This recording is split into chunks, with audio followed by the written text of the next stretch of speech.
नमस्कार दोस्तों, जय मस्तानी जय साईं दी। आज हम जानेंगे बाबा लाडी शाह जी के बारे में, उनकी फ़कीरी के बारे में और उनके मुर्शिद द्वारा किन किन इम्तिहानों से पार होकर वह इस जगह तक पहुँचे। तो दोस्तों, शुरू करते हैं बाबा लाडी शाह जी की ज़िंदगी के बारे में, जानते हैं कुछ उनकी कही सुनी बातें। साईं लाडी शाह जी बाबा मुराद शाह जी के भतीजे थे। बाबा जी ने खुद फ़कीरी के लिए बाबा लाडी शाह जी को चुना था। वह बाबा मुराद शाह के बड़े भाई के बेटे थे।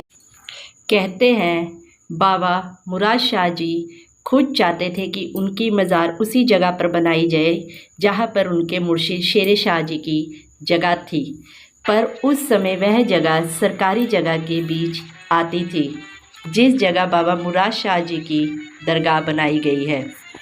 जब वहाँ के लोगों को यह बात पता लगी तो उन्होंने बाबा जी की दरगाह को एक शमशान घाट के नज़दीक बना दिया, क्योंकि वह यह नहीं चाहते थे कि इतने बड़े फ़कीर की जगह के साथ कोई अनादर हो। जब बाबा जी को यह मालूम हुआ, तब वह जिस औरत को अपनी माँ कहते थे उसके पास सपने में जाकर कहने लगे कि मैंने आपको जिस जगह पर अपनी मज़ार बनाने के लिए कहा था वहाँ पर वह मज़ार क्यों नहीं बनाई गई।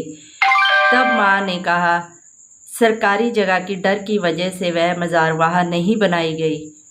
इस पर बाबा जी ने कहा तुम्हारे पास मेरे जो कपड़े और वस्तुएं पड़ी है वह एक घड़े में डालकर उस जगह पर रख देना, मैं खुद देखूंगा कि उस सामान को वहाँ से कौन हटाता है। कहते हैं बाबा मुराद शाह जी की खुद की उनकी एक फ़ोटो हुआ करती थी जो उन्होंने खुद फाड़ दी थी। तब उनके बड़े भाई ने उनकी उस तस्वीर के टुकड़ों को जोड़ दिया था और इस फ़ोटो को उन्होंने बहुत ही ज़्यादा संभाल कर रखा था। कहते हैं बाबा मुराद शाह जी के द्वारा यह बात पहले ही तय हो गई थी कि उनके चोला छोड़ने के बाद इस जगह को बाबा लाडी शाह जी ही संभालेंगे। कहते हैं दोस्तों, साईं लाडी शाह जी का जन्म 16 सितंबर 1946 में हुआ था। तब उनका नाम विजय कुमार भल्ला था। साईं लाडी शाह नाम उनके मुर्शिद ने उन्हें दिया था। जब बाबा मुराद शाह जी ने चोला छोड़ा था तब उनकी उम्र मात्र 14 साल की थी।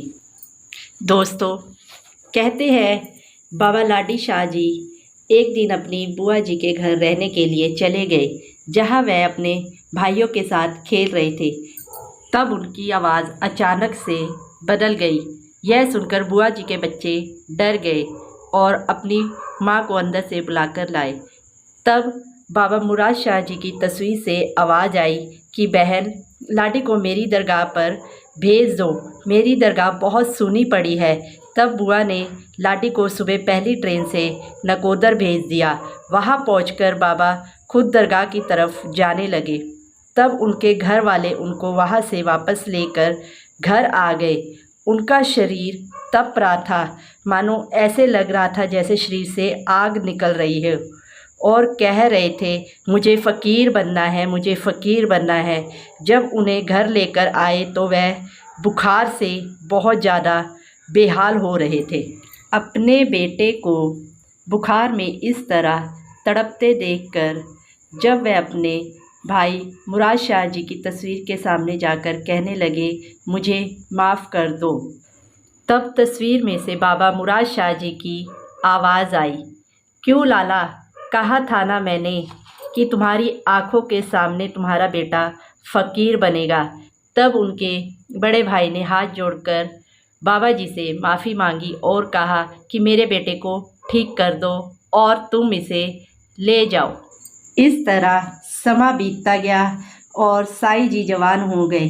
कहते हैं भगवान की राह पर चलने के लिए एक गुरु की ज़रूरत होती है। बाबा साईं जी पर मुराद शाह जी की पूरी कृपा और शक्ति बनी हुई थी, लेकिन उनको जागृत करने के लिए सच्चे सतगुरु की ज़रूरत थी। बाबा लाडी शाह जी कई जगह पर घूमे, लेकिन उन्हें ऐसा कोई नहीं मिला जो उनकी तीसरी आँख को खोल सके। बाबा लाडी साई जी ने अपने गले में गात्रा भी डाला। इस तरह कई जगह पर घूमने के बाद बाबा जी फिर वापस अपने शहर नकोदर आ गए, जहाँ वह बापू जी भरम योगी सिंह के डेरे पर पहुँचे। बापू जी गूगा जाहर पीर की पूजा करते थे। साई जी उनके डेरे पर जाकर दूर बैठ गए। बापू जी ने लाडी को आवाज़ लगाई और पास बुलाकर कहा, मुराद शाह बनेगा? तो इस पर साई जी ने कहा, हाँ बनूंगा। यह सुनकर बापू जी ने कहा, तो जा पहले तू अपनी माँ से मिल आ, और अब हम तुझे मुराद शाह जी ही बनाकर भेजेंगे। जब माँ ने अपने बेटे को फ़कीरी के रूप में देखा और कहा कि जा बेटा फ़कीरी कर, पर ऐसे करना दुनिया देखे और अपने बाप की पगड़ी पर आँच मत आने देना। माँ से मिलने के बाद साईं जी बापू जी के डेरे पर आ गए।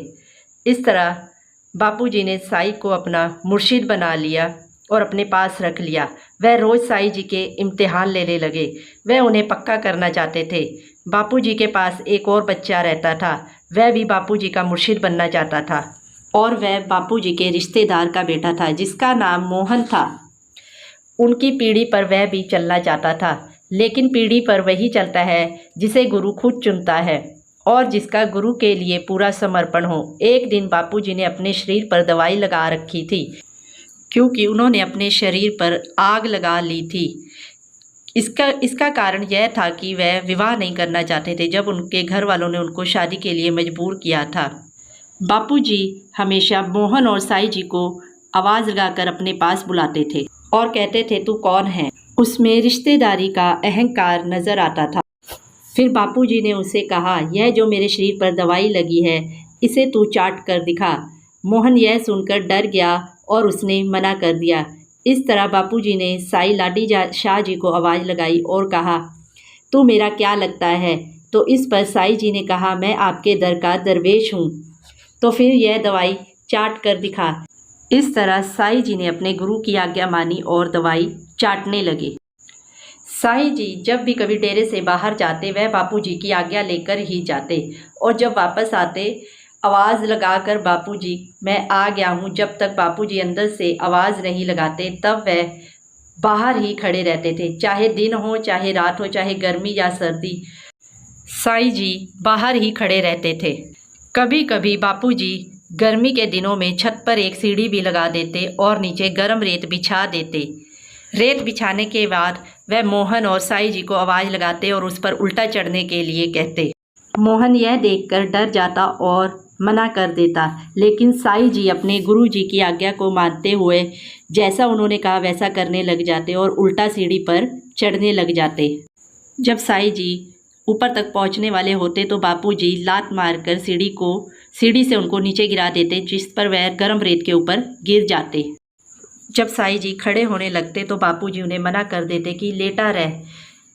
साईं जी को वह गर्म रेत मानो ऐसे लगती जैसे वह ठंडी घास पर आराम कर रहे हो। एक दिन बापूजी का गन्ने खाने का मन हुआ। उन्होंने साईं जी को आवाज़ लगाई और कहा कि जाओ मेरे लिए गन्ने लेकर आओ। यह सुनकर साईं जी नंगे पैर सर्दियों के दिनों में भागे दौड़े बहुत दूर तक पहुंचकर बापूजी के लिए गन्ने लेकर आते हैं। ठंड में सिकुड़ते हुए देखकर बापूजी ने साईं जी को चाय पिलाई और कहा, वहाँ जाकर बैठ जाओ। एक दिन बापूजी ने साईं जी को कहा कि मैं कुछ दिनों के लिए डेरे से बाहर जा रहा हूँ। वह ये देखना चाहते थे कि मेरे पीछे से साईं उसी तरह मेरा कहना मानेगा जैसे वह मेरे सामने होकर मानता है। जाते वक्त बापूजी साईं जी को उस जगह पर बैठने के लिए कह जाते हैं जहाँ पर कीड़ों का ढेर लगा हुआ था। जब वह वापस आते हैं तो साईं जी को उसी जगह पर बैठा देखकर हैरान हो जाते हैं और कहते हैं कि साईं तू लाखों में एक है, तू अपने गुरु की आज्ञा को संपूर्ण मानकर उसी के रास्ते पर चल रहा है। और जो गुरु की राह पर चल जाता है वह सब पा जाता है। एक दिन साईं जी में गरूर आ गया। उन्होंने यह कह दिया किसी से कि वह जैलदारों का बेटा है।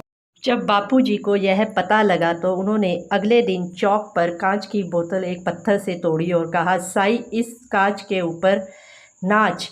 तब लोगों को साईं जी के ऊपर यह अत्याचार लगा। उन्होंने बापूजी से कहा कि साईं जी को माफ़ कर दो, लेकिन बापूजी ने कहा, मैं इसके अंदर से जैलदारी की बू निकालना चाहता हूँ। नाच नचाने वाला कैसा होगा और नाचने वाला भी कैसा। इस तरह साईं जी उन कांच के टुकड़ों के ऊपर नाचने लगे। कहते हैं, गुरु अगर जहर भी दे तो करूँ शुक्र आदि, कोई अपना समझकर ही सज़ा देते हैं। फ़कीरी पाना बहुत मुश्किल है। जहाँ गुरु पर भरोसा हो वहाँ पर डर क्या। एक दिन बापूजी ने 30 फुट गहरा खड्डा खुदवाया और मोहन और साईं जी को आवाज़ लगाई और पूछा कि तुम कौन हो। मोहन ने कहा, मैं आपका बच्चा हूँ। और साईं जी ने कहा, मैं आपके दर का दरवेश हूँ। मोहन ने जब वह खड्डा देखा तो वह पहले ही डर गया और उसने मना कर दिया। फिर बापूजी ने साईं जी को बोला कि तू मेरे साथ इस खड्डे में बैठेगा। इस तरह बापूजी ने साईं जी को 20 फुट गहरे खड्डे में बैठाया और आप उसके साथ नीचे 30 फुट गहरे खड्डे में बैठ गए। ऊपर से उस खड्डे को बंद करवा दिया। इस तरह कुछ दिन बीते, समा बीता, महीने बीतते गए।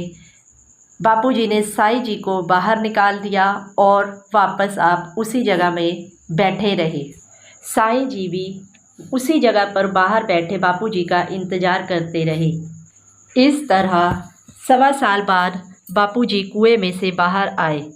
तब उसी जगह पर मेला लगा हुआ था।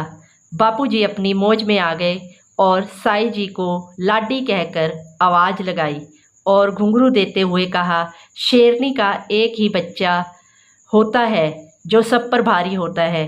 तू बन गया मुराद शाह। आज के बाद दुनिया तुझे लाडी नहीं, लाडी शाह जी के नाम से बुलाएगी।